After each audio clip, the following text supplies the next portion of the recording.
Hello, everyone. This is David Lewis with your tip of the week. And I must tell you up front that I'm stealing this tip from something that I saw on LinkedIn the other day that really made a ton of sense to me.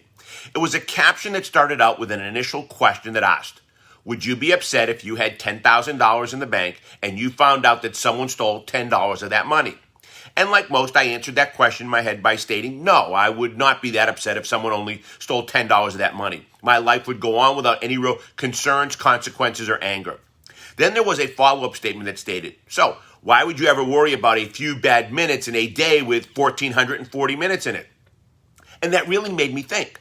So if $10 represented less than 1% of my money, why would I let something bother me long-term that also only affected me for less than 1% of my day? No matter who you are, you're going to have certain ups and downs during most days. How you handle those ups and downs will ultimately affect the outcome of that day. So my tip for today is simple.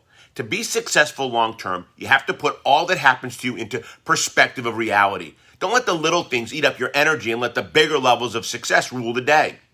Good luck, everyone. Give it some thought. And as always, please be safe. Try DLA Online and DLA Live to discover why the top automotive professionals already have. For more information, visit our website at www.davidlewis.com or call us at 321-435-6000.